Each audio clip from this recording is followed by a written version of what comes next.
806쪽입니다. 시편부터 보도록 하겠습니다. 이 시편은 제2성전인 스룹바벨 성전 시대의 찬송가였습니다. 우리가 스룹바벨 성전이 재건되는 장면을 앞에서 살펴봤죠. 그 성전에서 이 찬송가를 불렀습니다. 그런데 악보는 전해지지 않고 글만 전해지고 있습니다. 이 시편이 한 번에 이렇게 다 기록된 것은 아니고요. 모세 때로부터 바벨론 70년 포로 이후까지 히브리인들의 천년의 노래입니다. 성경 중에서 가장 오래 걸려서 기록한 성경책입니다. 더 많은 시편들이 있었지만 5차례에 걸쳐서 선별 편집이 됩니다. 수천 편의 시편들이 있었는데요. 그 가운데 선별되고 편집되어서 오늘날의 시편이 완성되게 됩니다. 5건의 시편으로 편집이 되는데요. 1건이 제1건이 1편부터 41편, 1건이 1편부터 41편, 그리고 2건이 42편부터 72편, 42편부터 72편, 그리고 3건은 73편부터 89편, 73편부터 89편, 그리고 4건은 90편부터 106편, 90편부터 106편, 그리고 제5건은 107편부터 150편입니다. 이렇게 이제 편집이 되게 되고요. 그리고 이 시편의 종류로는 첫 번째 이제 순수시가 있고 또 노래시가 있고 그 다음에 또 명상시가 있고 풍자시가 있고 또 그 다음에 기도시가 있습니다. 순수시, 노래시, 명상시, 풍자시, 기도시가 있습니다. 그런데 이 기도시가 어떻게 보면 공예배 때 드리는 기도라고 볼 수가 있는데요. 정성껏 응고를 쓰고 곡까지 붙여서 기도를 했다는 것입니다. 그 대표적인 인물이 다윗이죠. 이 기도시가 이 시편의 절반 이상을 차지합니다. 그래서 반드시 공예배 때 대표 기도할 때는 응고를 써서 생각을 다듬고 문장을 다듬어서 준비된 모습으로 공예배 때 기도해야 됩니다. 기도 시간에 행설수설하면 안 됩니다. 그래서 이러한 기도의 모습을 우리가 또 본받아야 됩니다. 우리의 믿음의 선조들이 이렇게 기도문을 남겨놓았기 때문에 우리가 지금 이렇게 살펴볼 수 있게 된 겁니다. 그 다음에 이제 테일라라고 해서 찬양시가 있습니다. 찬양시. 할렐루야로 시작해서 할렐루야로 끝나는 찬양시가 있습니다. 그래서 제1 할렐시, 제2 할렐시, 제3 할렐시까지 할렐루야로 시작해서 할렐루야로 끝나는 시편이 꽤 있습니다. 그 다음에 또 신앙 고백시도 있고요. 또 교훈시도 있고 지혜시도 있고 심지어 저주시도 있습니다. 저주시. 다윗이 얼마나 사람들 때문에 힘이 들었는지 자신을 괴롭히는 악인들을 향해서 저주시를 꽤 썼습니다.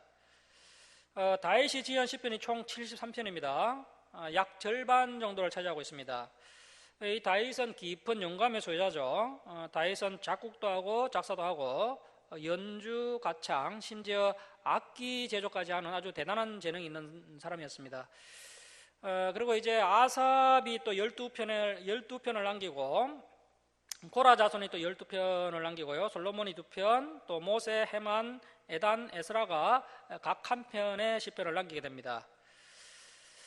성경 중에서 이 시편이 이해하기가 가장 어렵고 또 설교하기도 가장 어렵습니다.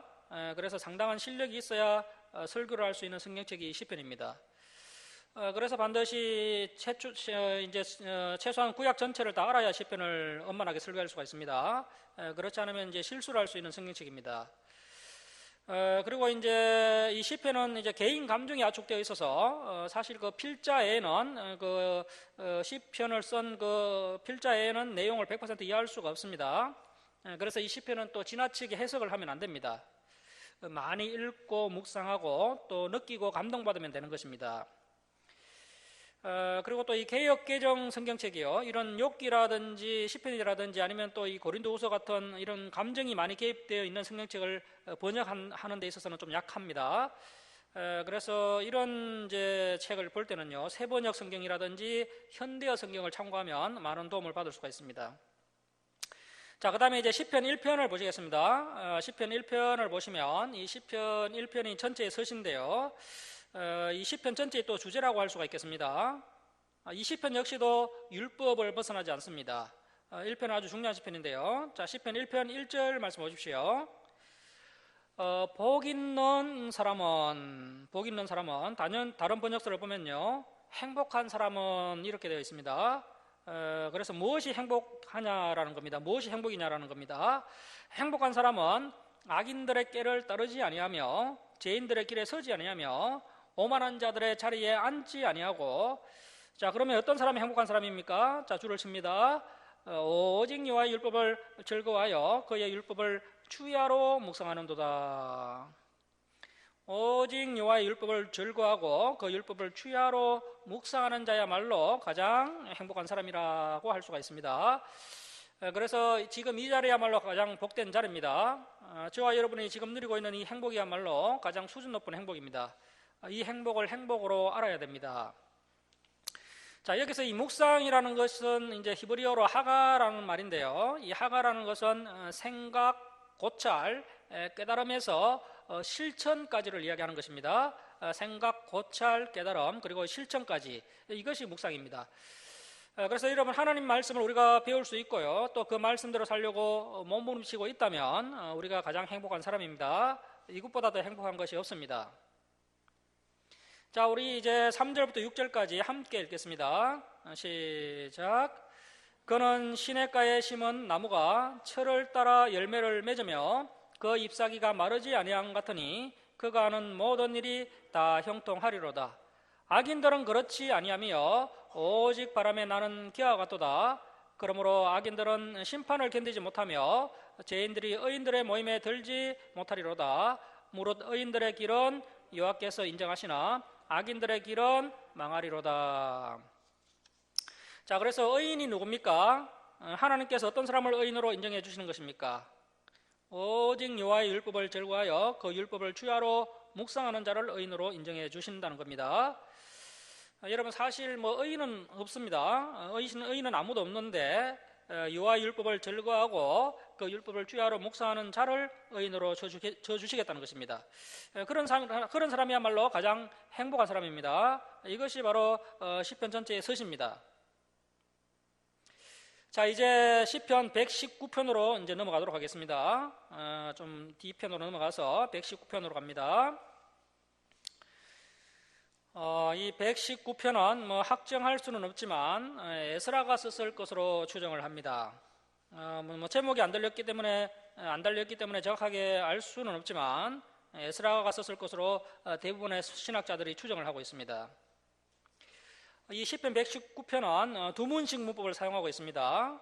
알파벳이라고 하기도 하는데요. 히브리어 알파벳 자음이 모두 22글자인데요. 히브리어 알파벳 22글자가 각 절에 머리글자로 사용이 되고 있습니다.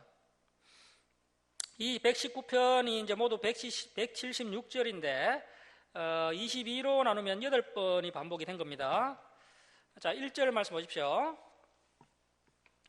행위가 온전하여 여호와의 율법을 따라 행하는 자들은 복이 있으며. 그래서 율법을 따라 행하는 것이야말로 복이라는 겁니다. 자, 2절.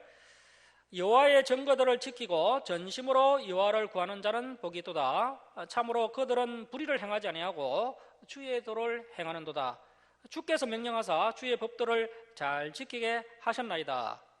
내 길을 굳게 정하사 주의 율례를 지키게 하소서. 내가 주의 모든 계명을 주의할 때에는 부끄럽지 아니하리이다. 내가 주의 어려운 판단을 배울 때에는 정직한 마음으로 주께 감사하리이다. 내가 주의 율례들을 지키오리니 나를 아주 버리지 마옵소서. 청년이 무엇으로 그의 행실을 깨끗하게 하리까? 주의 말씀만 지킬 따름이니이다. 자, 여러분, 우리의 행실이 깨끗해져야 하는데 어떻게 깨끗해지는 겁니까? 말씀을 따라 사는 것이 우리를 깨끗하게 하는 방법입니다. 자, 10절 말씀 보십시오. 내가 전심으로 주를 찾아 싸우니 주의 계명에서 떠나지 말게 하소서. 계명에서 떠나지 않는 것이 주님을 찾는 것입니다. 주님 사랑합니다라고 고백해놓고 성경책을 공부하지 않으면요, 그것은 주님을 사랑하는 것도 아니고 주님을 찾는 것도 아닌 것입니다. 자, 이제 넘어가서 이제 173절로 갑니다. 173절 보시겠습니다. 173절을 보시면요, 내가 주의 법도들을 택하여 싸우니. 자, 줄을 치겠습니다. 주의 손이 항상 나의 도움이 되게 하소서.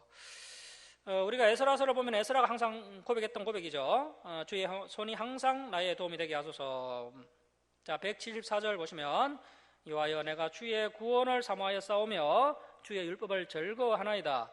내 영혼을 살게 하소서. 그리하시면 주를 찬송하리이다. 주의 규례들이 나를 돕게 하소서. 이런 양같이 내가 방황하오니, 주를 전했습니다. 이런 양같이 내가 방황하오니. 자, 이 에스라는요 정말 말씀을 따라 살려고 애를 썼던 사람이죠. 자, 그런데 그런 사람의 마음 가운데서도 이렇게 방황이 일어났다는 것입니다.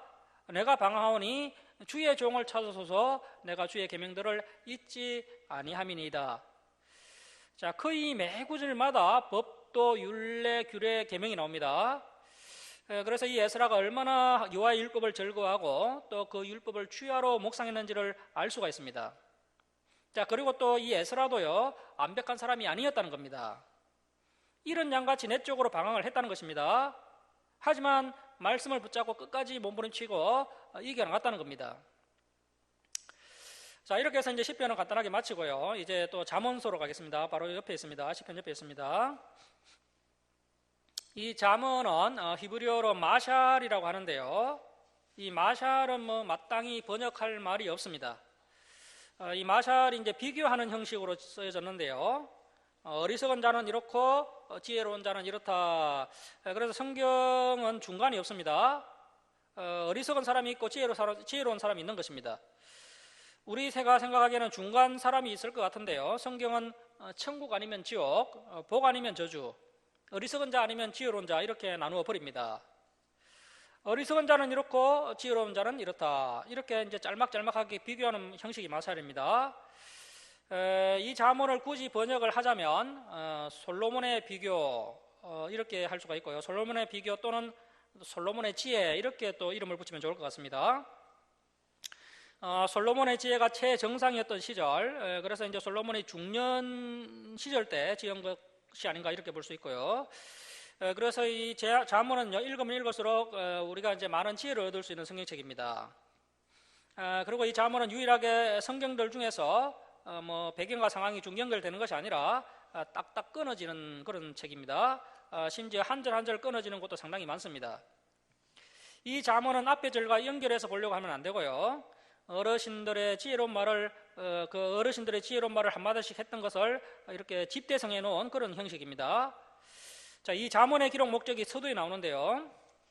1장 1절 말씀 보십시오. 1장 1절. 다윗의 아들 이스라엘 왕 솔로몬의 잠언이라. 이는 지혜와 훈계를 알게 하며 명철의 말씀을 깨닫게 하며 지혜롭게 공의롭게 정의롭게 정직하게 행할 일에 대하여 훈계를 받게 하며 어리석은 자를 슬기롭게 하며 젊은 자에게 지식과 근신함. 자, 이 근신함은요 말이나 행동을 조심하는 겁니다. 말이나 행동을 조심하도록 하기 위해서 썼다는 것입니다. 근신함을 주기 위한 것이니 지혜 있는 자는 듣고 학식이 더할 것이요 명철한 자는 지략을 얻을 것이라. 잠언과 비유와 지혜 있는 자의 말과 그 오묘한 말을 깨달으리라. 이것이 잠언의 기록 목적입니다. 자, 이제 뒤로 넘어갑니다. 25장으로 갑니다. 25장 1절로 갑니다. 잠언서 25장 1절 말씀 보십시오. 이것도 솔로몬의 잠언이요 유다왕 히스기야의 신하들이 편집한 것이니라. 그러니까 이제 본래 잠언이 더 많았던 것이죠. 솔로몬의 잠언이 한 3천이 있었다는 겁니다. 그런데 이제 히스기야의 신하들이 편집을 해서 오늘날 우리가 읽고 있는 이 잠언이 되었다는 것입니다. 그래서 우리가 지금 이 편집본을 가지고 있는 겁니다. 자, 이렇게 해서 이제 잠언을 마치고요. 이제 전도서로 갑니다. 잠언 옆에 있습니다. 이 전도서는 솔로몬의 인생론 이렇게 보면 되겠습니다. 솔로몬이 타락했다가 노년에 다시 돌아와서 이 전도서를 기록한 것이 아닌가 이렇게 추정을 합니다. 솔로몬이 인간들이 추구하는 모든 것을 다 해봤다는 겁니다. 인간들이 추구하는 부귀와 영화와 명예와 건세와 지식과 향락과 쾌락, 이 마음과 눈이 원하는 모든 것을 금하지 않고 다 누리고 다 행해봤는데 이 나이 많은 솔로몬이 결론 짓기를 이 그 모든 인간이 추구하는 것들이 다 헛되고 헛되며 결코 행복하지 않았다는 것입니다. 자, 그래서 오늘 우리가 먹을 것과 입을 것이 있고 또 사랑하는 가족들이 건강하고 같이 웃으면서 저녁상을 나눌 수 있다면 거기에다가 이렇게 하나님의 말씀을 배우고 있고 그 말씀을 따라 내가 지금 살고 있다면 인간이 누리고 있는 최고의 행복을 이미 누리고 있다, 이렇게 볼 수가 있습니다. 자, 1장 1절 말씀 보십시오. 다윗의 아들 예루살렘 왕 전도자의 말씀이라. 전도자가 이르되, 그래서 이제 하나님께서 이 전도서를 기록하도록 하기 위해서요, 비용이 많이 드셨습니다. 솔로몬이 얼마나 낭비가 심한지요, 인간이 누릴 수 있는 것을 다 해봤다는 겁니다. 자, 그런데 이 결론은요, 헛되고 헛되며 헛되고 헛되니 모든 것이 헛되도다. 세상 모든 것이 다 헛되다는 겁니다. 그래서 이제 전도서 1장 3절을 보시면요, 해 아래에 수고하는 모든 수고가 사람에게 무엇이 유익한가? 한 세대는 가고 한 세대는 오되 땅은 영원히 있도다. 해는 뜨고 해는 지되 그 떴던 곳으로 빨리 돌아가고 바람은 남으로 불다가 북으로 돌아가며 이리 돌며 저리 돌아 바람은 그 불던 곳으로 돌아가고 모든 강물은 다 바다로 흐르되 바다를 채우지 못하며 강물은 어느 곳으로 흐르든지 그리로 연하여 흐르느니라. 마치 성철 스님이 하는 말 같죠. 자, 전도서 1장 8절 말씀 보십시오. 전도서 1장 8절입니다. 모든 만물이 피곤하다는 것을 사람이 말로 다 말할 수 없나니. 자, 줄을 치겠습니다. 눈은 보아도 족함이 없고 귀는 들어도 가득 차지 아니하도다. 정말 그렇죠. 인간의 눈이라는 것은요, 보아도 족함이 없고 인간의 귀라는 것은 들어도 가득 차지 아니합니다. 여기까지만 읽으면요, 이 전도서가요 마치 불교와 비슷해집니다. 그래서 이제 끝까지 봐야 됩니다. 자, 전도서 2장 4절 말씀 보십시오. 2장 4절. 이제 노년의 솔로몬이 이제 자신이 타락했을 때를 해고하는 이야기가 나오는데요. 자, 2장 4절 보십시오. 나의 사업을 크게 하였노라. 그래서 이제 사업을 크게 하는 사람들은 명심해야 됩니다. 자, 누구를 위해서 이렇게 사업을 크게 했다고요? 줄을 치겠습니다. 내가 나를 위하여, 나를 위하여. 집들을 짓고 포도원을 일구며. 자, 6절 보십시오. 6절 보시면 또 나를 위하여. 7절 보시면 또 나를 위하여. 8절 중반절에도 또 나를 위하여. 자, 이 짧은 구절에 솔로몬이 이제 과거를 후회하면서 고백하는 내용 중에요, 내가 나를 위하여라는 고백이 4번이나 나옵니다. 자, 그러니까 이 솔로몬이 초기 20년간은 성전 짓고 왕궁 지을 때, 초기 20년간 이제 하나님을 위해서는 이제 백성을 위해서 이제 하나님을 위해서 백성을 위해서 초기 20년간은 나름대로 애를 많이 써봤습니다. 그런데 이제 그렇게 애를 썼는데도 결과가 미미했다는 겁니다. 기대에 영 못 미쳤다는 겁니다. 그렇게 열심히 노력한 결과 자기 기대에 못 미쳤다는 겁니다.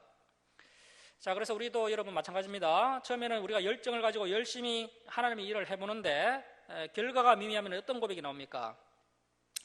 이제 내가 나를 위해서 한번 살아보자. 열심히 해봤는데 잘 안 되니까요. 이제 내가 나를 위해서 한번 살아보자. 이 솔로몬이 또 그렇게 이야기했다는 겁니다. 20년간 충분히 했으니까 이제 나를 위해서 한번 살아보자. 이때부터 이 솔로몬이 급격하게 타락을 했다는 것입니다. 자, 결국 솔로몬이요, 이 잘못된 선택으로 인해서 타락하게 되고요, 그로 인해서 또 이스라엘이 남과 북으로 분열이 된 겁니다. 나를 위하여 사는 솔로몬을 아들 르호보암이 다 지켜본 겁니다. 결국은 자신을 위하여 살았던 이 솔로몬 때문에요, 북이스라엘의 초대왕이 되었던 여로보암이라는 독버섯이 자라나게 된 것입니다. 자, 그래서 우리가 이제 나름대로 좀 헌신을 해보다가 야, 잘 안 되네, 이제 나를 위해서 한번 살아보자 하는 순간요, 어려움이 닥치는 겁니다. 이제 막 분열이 일어나는 겁니다. 교회도 분열이 되고요, 결론이 좋지 않게 됩니다. 자, 이제 5장 10절로 갑니다. 5장 10절로 갑니다.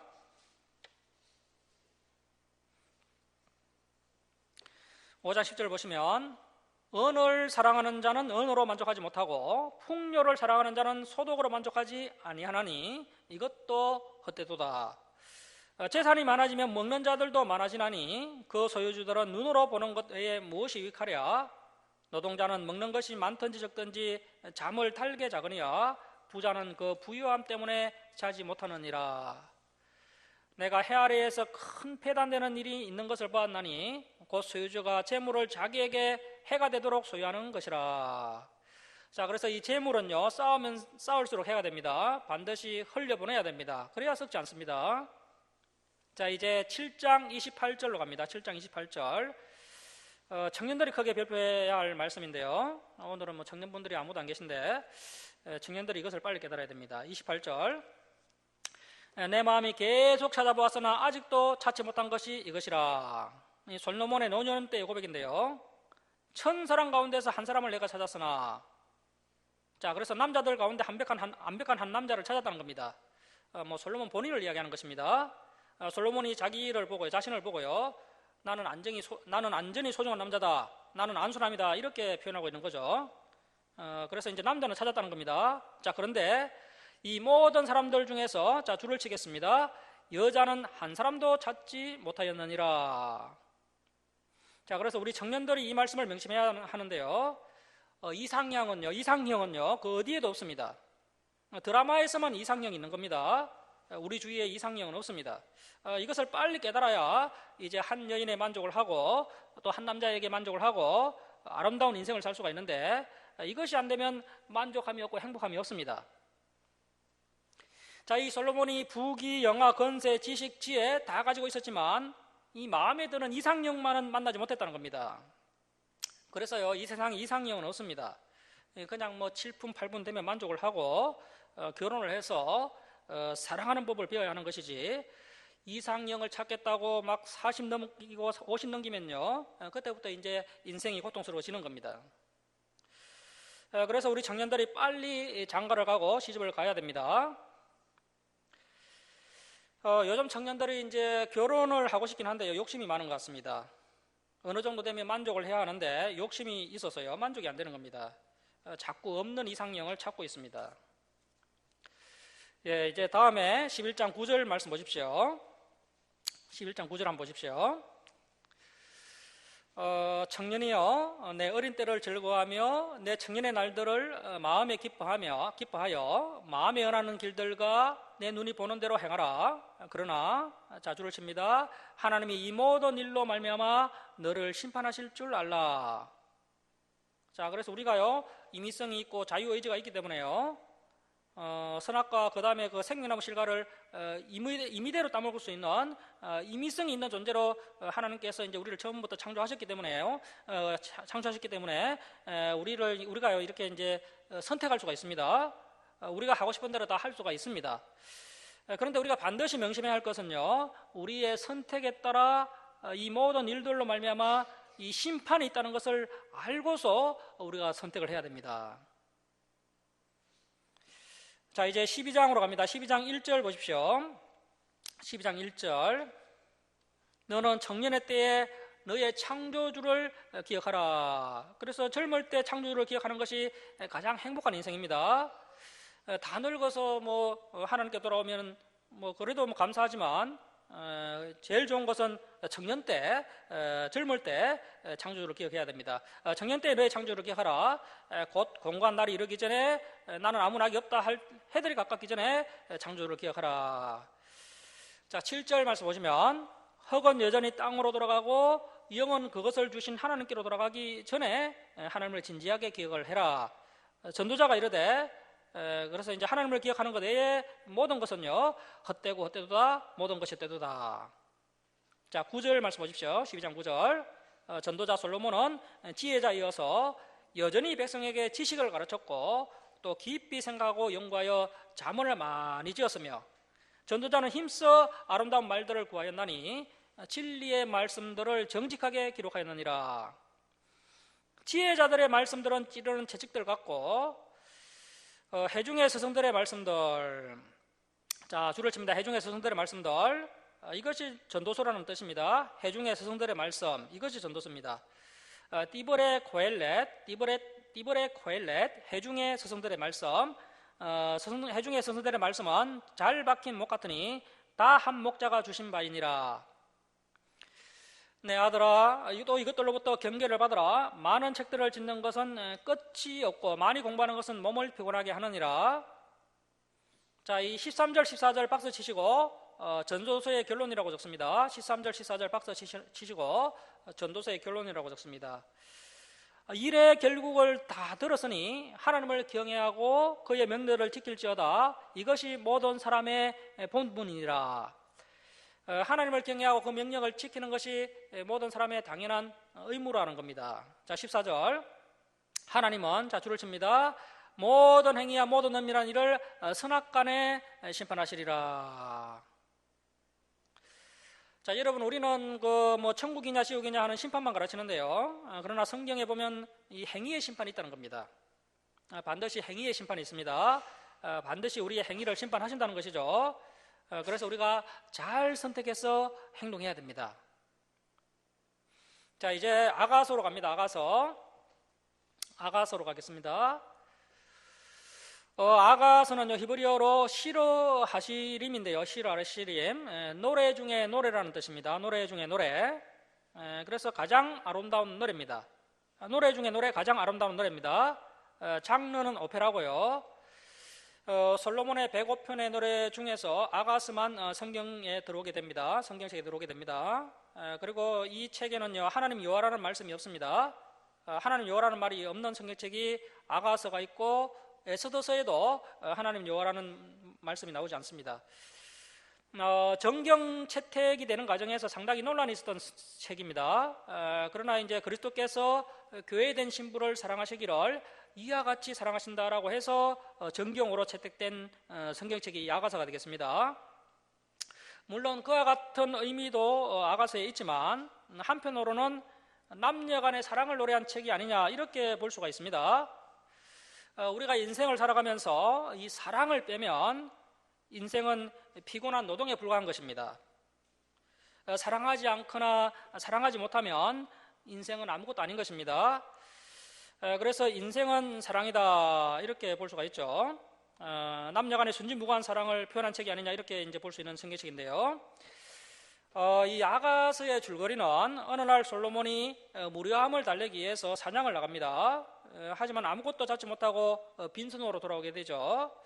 아쉬운 마음으로 왕궁으로 돌아오다가 순수미를 가진 양치기 소녀 술람미라는 여인을 만나게 됩니다.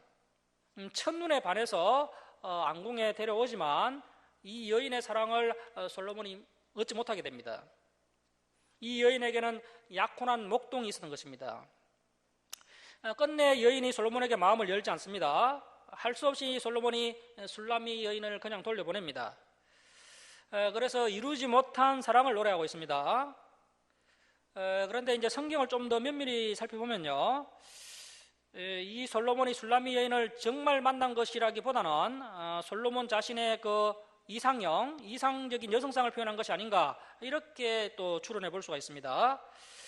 그런 흔적들이 아가서를 보면요, 이 술람미 여인이 실제 여인이거나 직접 만났던 여인이 아니고 솔로몬 자신의 여성상을 표현하고 있다는 그런 정보들이 여러 군데 등장하고 있습니다. 그래서 솔로몬 자신의 여성상, 이상형을 표현한 책이 아닌가 이렇게 볼 수가 있다는 것입니다. 자, 6장 8절 보십시오. 6장 8절 보시면 앙비가 60명이요 후궁이 80명이요. 자, 그렇다면 솔로몬이 한창 젊었을 때요, 이 아가서를 기록할 때 이미 부인이 140명이었다는 겁니다. 앙비가 60명, 후궁이 80명. 그런데 이제 솔로몬이 앞으로 이제 1000명까지 부인이 늘어나게 되거든요. 자, 9절 말씀 보십시오.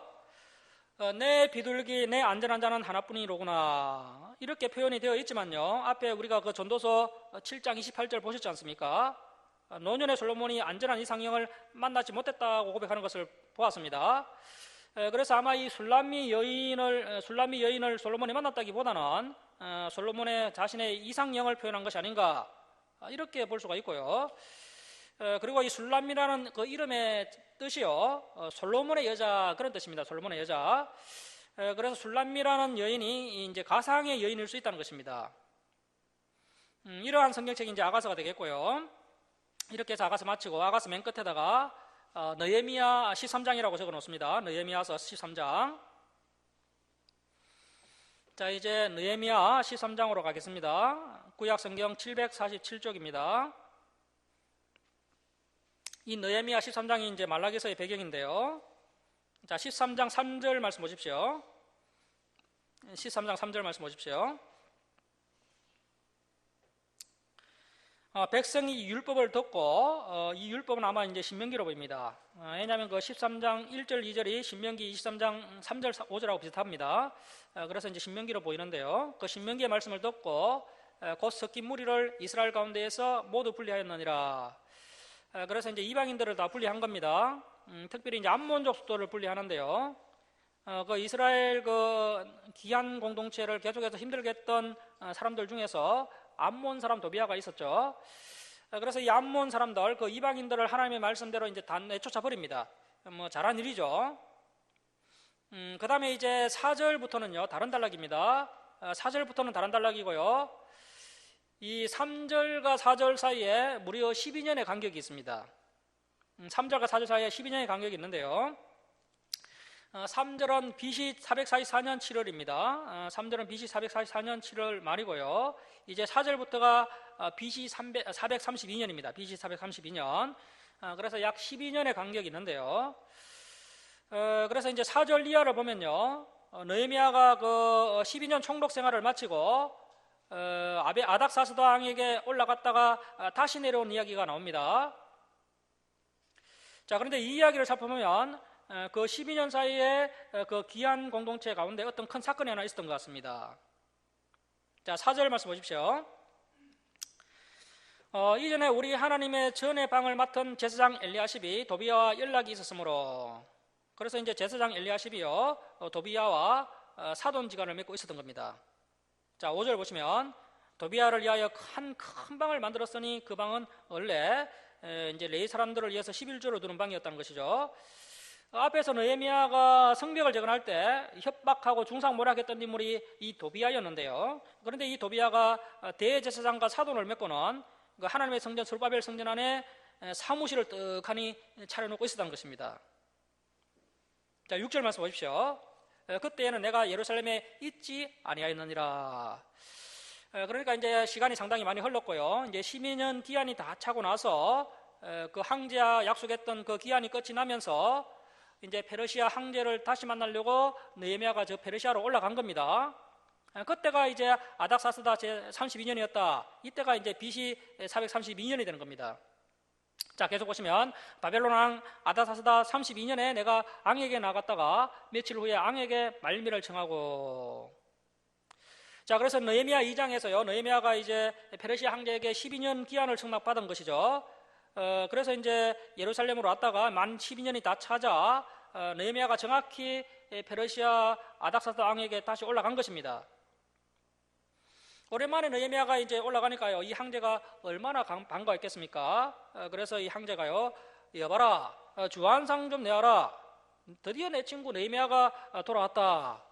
역시 술과 친구는 오래된 것이 좋구나 하면서 그 술 맡은 관원장이었던 느헤미야를 무척이나 반가워했을 겁니다. 더욱이 두 사람이 약속했던 그 12년 만에 느헤미야가 정확히 돌아오니까요 역시 느헤미야는 신실한 사람이야 하면서 상당히 흐뭇했을 겁니다. 자, 이렇게 느헤미야가 이제 앙을 오랜만에 뵙고 일단 그렇게 물러갑니다. 그리고 이제 며칠이 더 지나서 이제 다시 앙을 찾아가서는요 이 느헤미야가 또 간청을 했을 겁니다. 폐하, 에스라 선생님은 이미 돌아가셨고 아직도 그 남유다 기한 공동체가 너무나도 불안합니다. 그래서 제가 다시 돌아가 봐야 되겠습니다. 이렇게 해서 느헤미야가 페르시아 황제의 언주를 받아서 약 1년 만에 예루살렘으로 다시 내려오게 된 것으로 보입니다.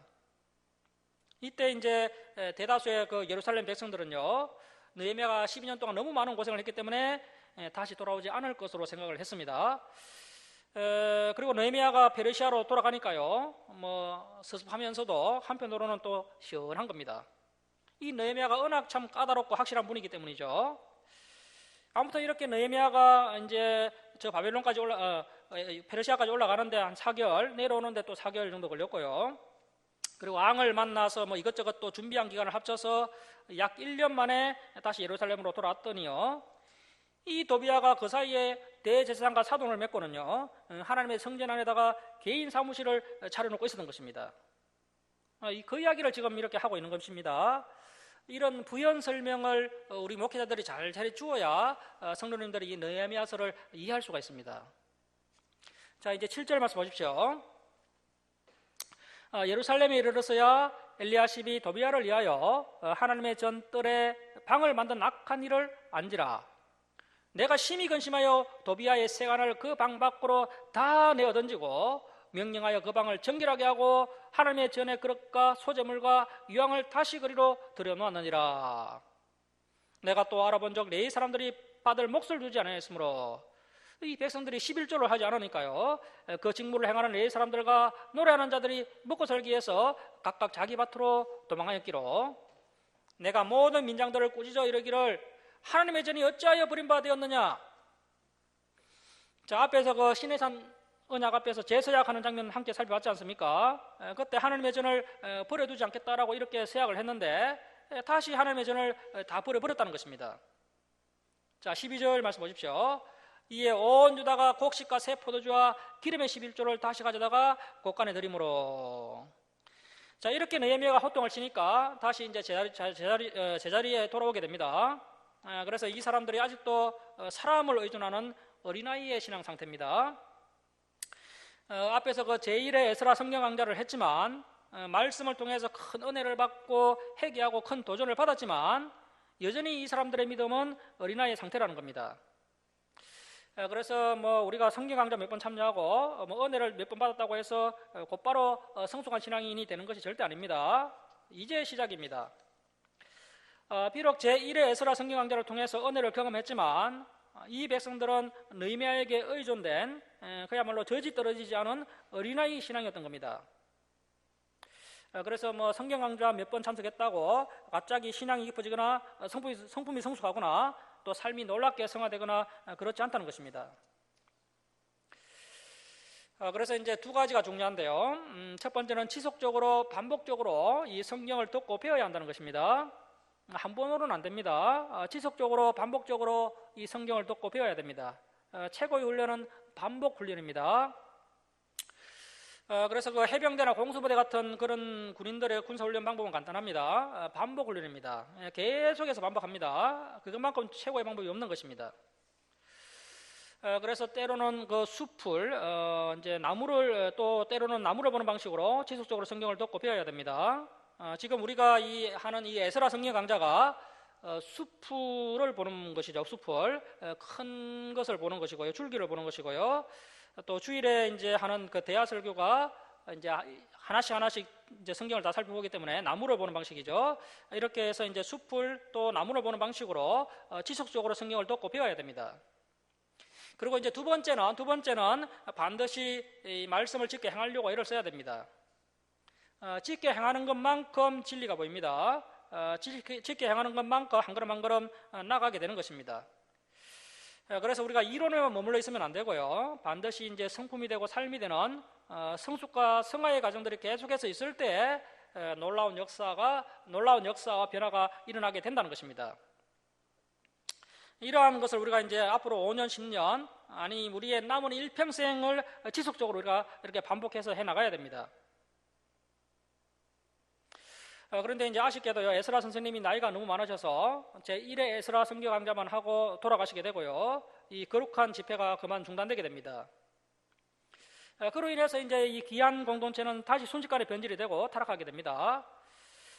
그래서 이 역사적인 교훈을 반드시 우리의 가슴판에 새기고요, 우리 교회 그리고 우리의 다음 세대에게 이것을 잘 적용해야 됩니다. 자, 13절 말씀 보십시오. 13절. 내가 제사장 셀레마와 서기관 사독과 레위 사람 보다야를 창고지기로 삼고 마따냐의 손자 삭굴의 아들 하난을 버금 실무 담당으로 삼았나니 이는 그들이 충직한 자로 인정됨이라. 그래서 충직한 자, 인정받은 자를 일꾼으로 세워야 됩니다. 그 직분은 형제들에게 11조를 분배하는 일이었느니라. 자, 이렇게 해서 이제 11조를 바치도록 하고 11조를 레인들을 제자리에 복귀시키고 또 제대로 사역하도록 하고요, 또 11조를 제대로 분배하도록 느헤미야가 조치를 취합니다. 자, 이제 14절 말씀 보시면, 네 하나님이여 이 일로 말미암아 나를 기억하옵소서. 내 하나님의 전과 그 모든 직무를 위하여 내가 행한 선한 일을 도말하지 마옵소서. 자, 그래서 이제 먼저 우리가 선한 일을 한 다음에 하나님 기억해 주시옵소서라고 기도하는 것이 하나님이 응답하시는 기도라는 겁니다. 자, 15절 말씀 보십시오. 우리 15절에서 22절까지 길지만 우리 함께 읽겠습니다. 자, 15절부터 읽겠습니다. 시작. 그때에 내가 본적 유다에서 어떤 사람이 안식일에 술틀을 밟고 곡식단을 나귀의 시로 운반하며 포도주와 포도와 무화과와 여러 가지 짐을 지고 안식일에 예루살렘에 들어와서 음식물을 팔기로 그날에 내가 경계하였고, 또 두로 사람이 예루살렘에 살며 물고기와 가장 물건을 가져다가 안식일에 예루살렘에서도 유다 자손에게 팔기로 내가 유다의 모든 기인들을 꾸짖어 그들에 이르기를 너희가 어찌 이 악을 행하여 안식일을 범하느냐? 너희 조상들이 이같이 행하지 아니하였느냐? 그래서 우리 하나님이 이 모든 재앙을 우리가 이 성읍에 내리신 것이 아니냐?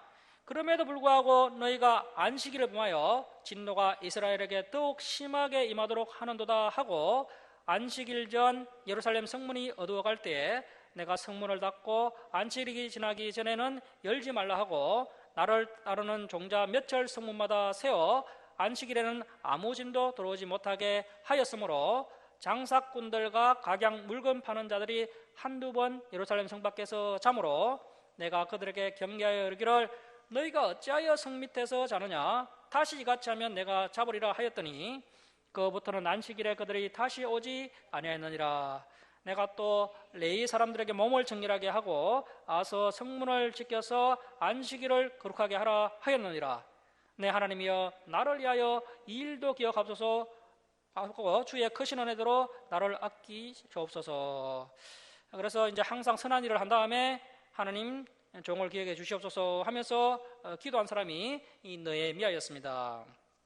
자, 23절 보시면 그때 내가 또 본적 유다 사람이 아스돗과 암몬과 모함 여인을 맞아 아내로 삼았는데, 다시 또 심각한 문제가 발생한 겁니다. 그러니까 다시 또 언상 회복이 된 겁니다. 이 혼인 문제, 안식일 문제, 성전세 문제, 11조 문제, 이 제1회 에스라 성경학자의 아름다운 열매들이요 순식간에 다 사라져 버렸다는 것입니다. 그래서 이제 기본이 무너졌다는 것은요 다 무너졌다는 것이죠. 그래서 이제 이스라엘 백성들이 다시 이방 여인을 아내로 다시 삼기 시작했다는 것입니다. 자, 24절 말씀 보십시오. 그들의 자녀가 아스돗 방언을 절반쯤은 하여도 유다 방언을 못하니 그 하나는 말이 각 족속의 방언이므로.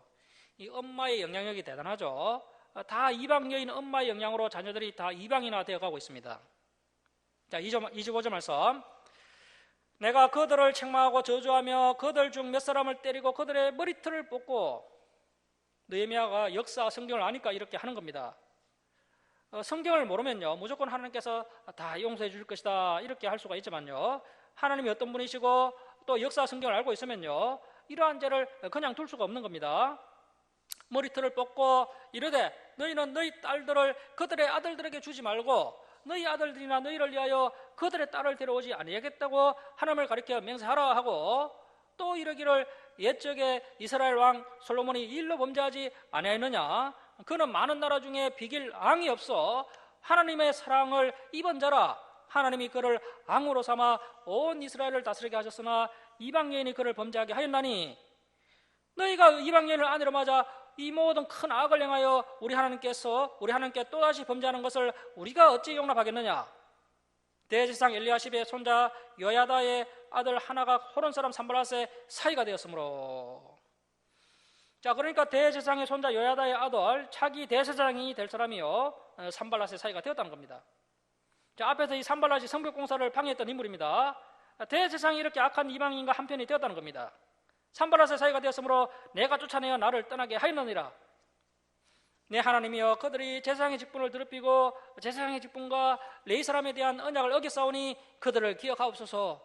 내가 이와 같이 그들에게 이방 사람을 떠나게 하여 그들을 깨끗하게 하고, 또 제사장과 레위 사람의 반열 24반열을 세워 각각 자기의 일을 맡게 하고, 또 정한 기한에 나무와 처음 익은 것을 드리게 하였사오니 내 하나님이여 나를 기억하사 복을 주옵소서. 자, 이렇게 느헤미야가 기도로 마무리합니다.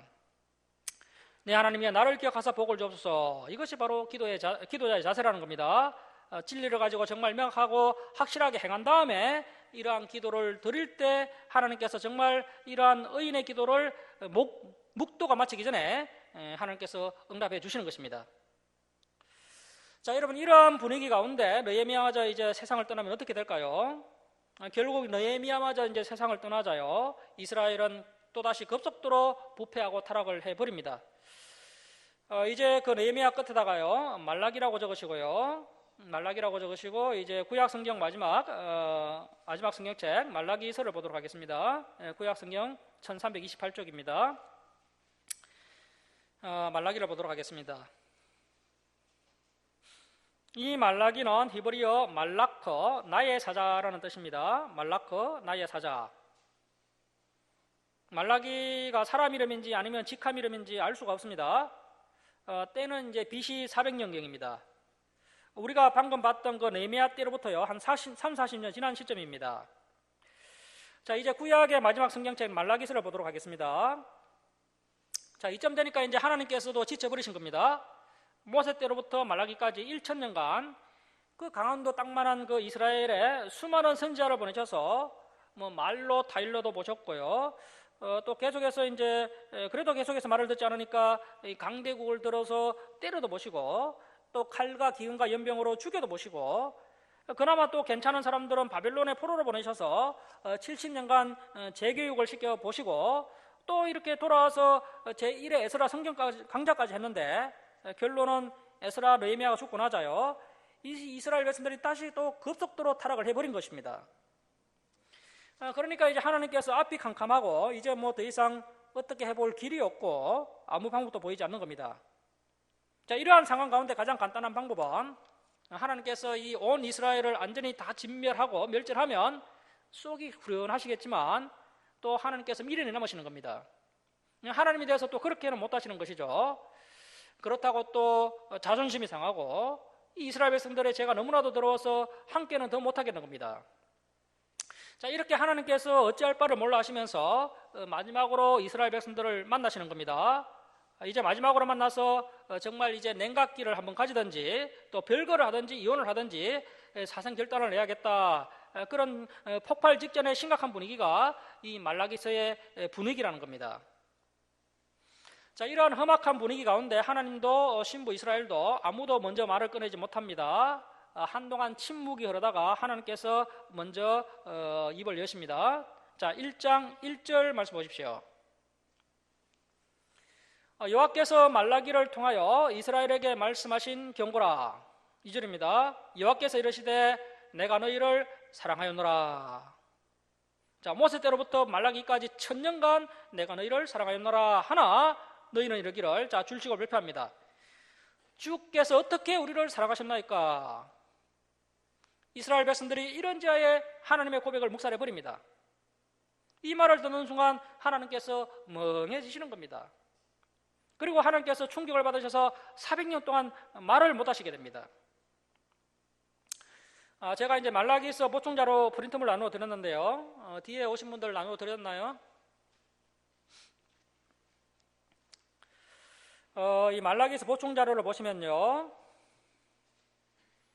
이 말라기서의 핵심이 뭐 11조 해야 한다, 그 이야기가 핵심이 아니고요, 이 말라기서의 핵심은 방금 우리가 읽었던 이 부분입니다. 내가 너희를 사랑하였노라. 주께서 어떻게 우리를 사랑하셨나이까? 말라기서 보충자료 1페이지 중간에 그 지난 글씨 한번 보십시오. 하나님께서 말씀하시죠. 아들은 그 아버지를, 종은 그 주인을 공경하니 내가 아버지일진데 나를 공경함이 어디 있느냐? 내가 주인일진데 나를 두려움이 어디 있느냐? 이스라엘 백성들입니다. 우리가 어떻게 주의 이름을 멸시하나이까? 너희가 더러운 떡을 나의 제단에 드리지 않았느냐? 우리가 어떻게 주를 더럽게 하였나이까? 너희가 말로 여호와를 괴롭게 하였느니라. 우리가 어떻게 여호와를 괴롭게 하였나이까? 이 신부 이스라엘이요, 얼마나 교만한지 한마디도 지지 않습니다. 너희는 내게 돌아오라. 우리가 어떻게 하여 돌아가리까? 너희는 나의 것을 도둑질하였느니라. 우리가 어떻게 주의 것을 도둑질하였나이까?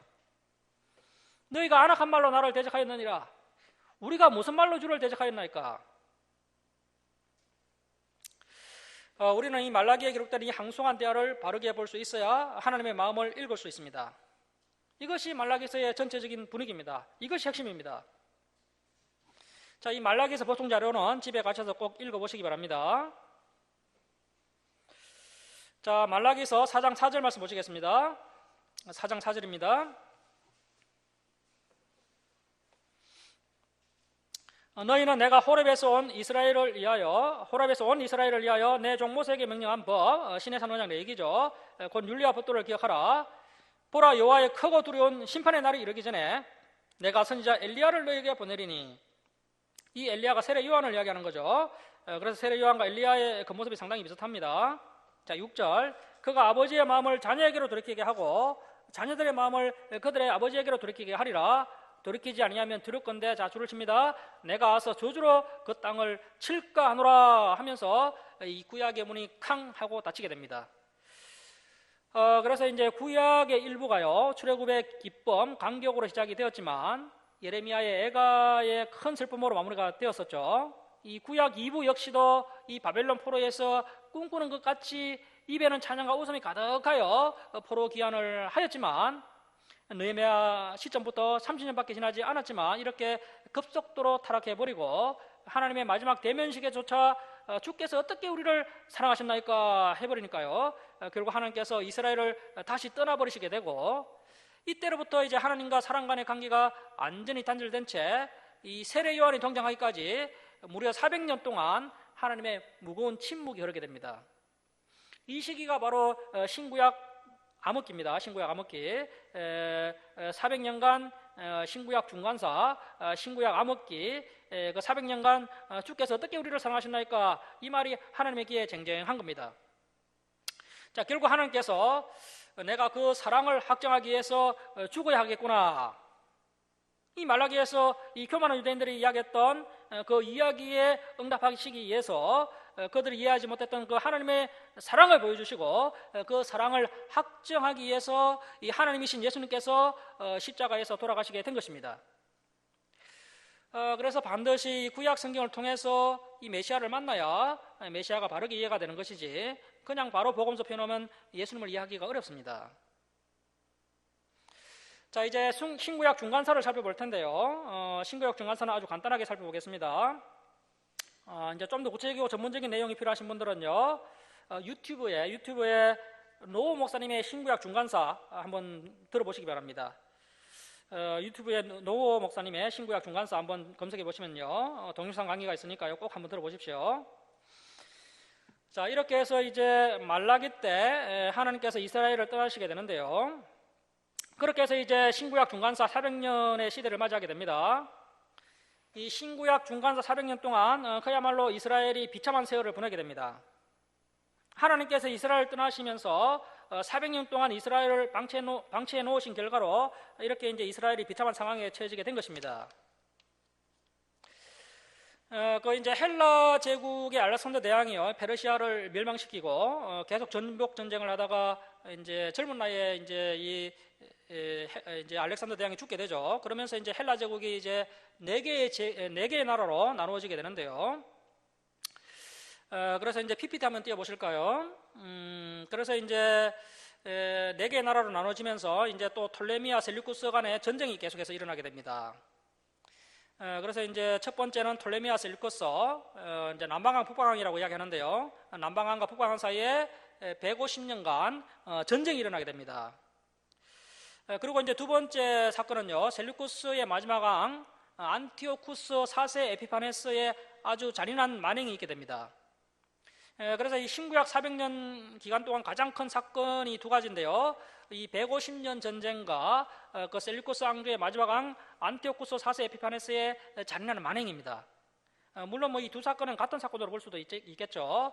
이 150년 전쟁의 마지막 시기에 이 안티오쿠스 4세 에피파네스가 활동을 했기 때문에 그렇게 볼 수가 있지만, 일단 이 안티오쿠스 4세 에피파네스와 이 150년 전쟁을 좀 기억하셔야 됩니다. 그래서 이제 150년 동안 이제 톨레미가요, 이제 셀류쿠스를 치러 가는데요. 그래서 화면을 보시면 이제 톨레미가 150년 동안 셀류쿠스를 치러 갑니다.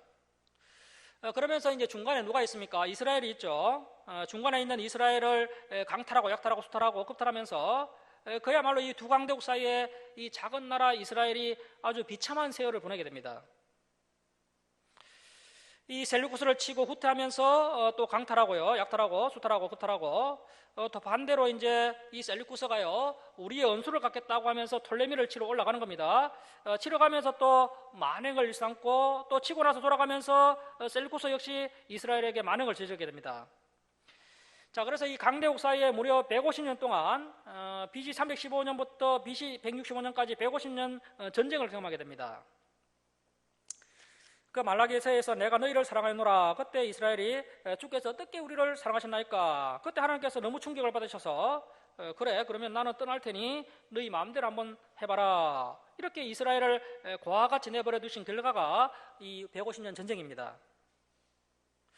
이 150년 전쟁이 다니엘서 11장에도 예언되어 있었고요, 그 다니엘의 예언대로 이제 성취가 된 겁니다. 그리고 이제 마태복음 13장을 보면 밭에 감추인 보아라는 내용이 나오죠. 150년 전쟁 중에 항상 이렇게 이스라엘 백성들이 약탈을 당했기 때문에요, 이 이스라엘 백성들은 보물이 있으면 다 밭에다가 파묻어서 감추어 두었던 것입니다. 그런데 뭐 전쟁이 한두 해만에 끝이 난 것이 아니고 무려 150년의 세월 동안 이렇게 전쟁이 계속되니까요, 뭐 밭에 감춰두었던 보물을 감춰두었던 사람들이 죽고, 이제 오랜 세월 동안 이제 밭 임자가 바뀌면서 이제 그것을 숨겨놓은지도 모르고 이제 지나간 거죠. 그렇게 이제 어떤 사람이 밭을 갈다가 막 보화를 발견한 겁니다. 그 보화들은 이제 150년 전쟁 동안 이렇게 밭에 숨겨졌던 보화들입니다. 그래서 이제 밭에서 보물이 발견되면요, 그 밭의 보물은 현재 밭주인의 것이다라는 법이 생기게 되었던 겁니다. 그래서 이제 밭을 임대하여 농사를 짓던 사람이 그 보물을 발견하면 뭐 그 보물을 다시 이제 묻어두고 이제 아주 비싼 값을 주고서라도 그 밭을 사야만 보물이 자기 것이 되는 겁니다. 그리고 이제 150년 전쟁 말미에 그 셀루쿠스의 마지막 왕인 안티오쿠스 4세 에피파네스가 이제 마지막 힘을 모아서 이 톨레미를 또 치러 가는 겁니다. 자, 그런데 이제 이미 이때는 이제 톨레미가 로마의 손에 넘어간 상태였습니다. 이제 로마 제국이 이제 세력을 확장하는 그런 시기였습니다. 그래서 이제 톨레미가 이미 로마의 손에 넘어간 상태였고요, 결국에는 이 에피파네스가 허무하게 패배하고 책임만 당하고 물러가면서 어디에다가 다 합부리를 하느냐면요, 이스라엘에게 할지 못할 짓을 다 하게 됩니다. 그래서 이 안티오쿠스 4세 에피파네스가 자신은 살아있는 신이다 하면서 이스라엘에게 자신을 신으로 섬길 것을 강요하고, 또 하나님의 성전에다가 돼지피를 뿌리고, 또 이방 신상을 성전에다가 세우고, 성경책을 다 불태우고, 또 할례를 금하고, 또 가장 경건한 유대인 650명을 뽑아서 전차에 갈아서 죽이는 온갖 악행과 만행을 일삼아서 이스라엘 백성들에게 분풀이를 하게 됩니다. 이 모든 것이 하나님께서 이스라엘을 떠난 결과입니다. 이 천년간의 하나님의 사랑을 이해하지 못하고 알지 못했던 이 이스라엘 백성들을 하나님께서 버려두신 결과입니다. 이 내용 역시도 이제 다니엘서에 다 예언되어 있었던 것이고요, 그대로 다 이루어지게 됩니다. 결국 이렇게 하나님께서 이스라엘을 버려두신 신구약 중간사 400년을 보내고 나니까 이 이스라엘은 그야말로 이 상한 갈 때 꺼져가는 심지가 되어버립니다. 이렇게 이제 400년이 지나고 나니까요, 이제 정치적으로는 이제 에돔 출신인 헤롯 대왕이 이스라엘의 왕이 되는 아주 어처구니 없는 일이 있게 되고요, 종교적으로는 바리새파, 사두개파, 에스네파, 열신당은 헤롯당 운동으로 분열되어서 어떤 정신적, 영적인 이한도 종교가 주지 못하는 그러한 분위기가 되어버립니다. 그리고 또 문화적으로는 이제 히브리 문화가 천시를 당하고요, 로마의 헬라 문화가 이스라엘을 완전히 잠식한 그러한 상태였고, 헬라말을 해야 사람 구실을 할 수 있고, 유대인들이 전부 다 헬라식 이름 하나 정도는 가지고 있는 그야말로 헬라 문화에 완전히 문화적으로 잠식을 당한 그런 상태였습니다. 이런 상태로 몇십 년만 더 흘러가면 히브리 문화는 완전히 소멸되는 그야말로 히브리 민족, 이스라엘 민족에게 있어서는 절체절명의 위기 상황이었습니다. 그야말로 꺼져가는 심지였고 상한 갈대와 같은 그런 상황을 맞이하게 된 것입니다. 시대가 이렇게 암울하게 되자 이제 소수에 깨어있는 사람들이 구약의 말씀을 붙잡고 메시아를 고대하면서 그 말라기에서 예언하셨던 내가 내 종 엘리야를 보내겠다, 그 약속을 붙잡고 믿음으로 기도하며 금식하는 사람들이 있었습니다. 주여 언제입니까? 언제까지 더 참고 기다려야 합니까? 언제 엘리야가 등장합니까? 그렇게 엎드려서 기도하고 금식할 때 어느 날 갑자기 강야에서 회개하라, 천국이 가까이 왔느니라, 세례 요한이 사자우를 통하면서 소리치기 시작했던 것입니다. 이러한 세례 요한의 사자우가 꺼져가는 심지와 같은 그 상한 갈대와 같은 이스라엘 백성들의 심령을 깨우기 시작합니다. 자, 이렇게 해서 신구약 중간사를 마치겠습니다. 이제 우리가 다음 주부터 마태복음을 보도록 하겠습니다. 기도하겠습니다.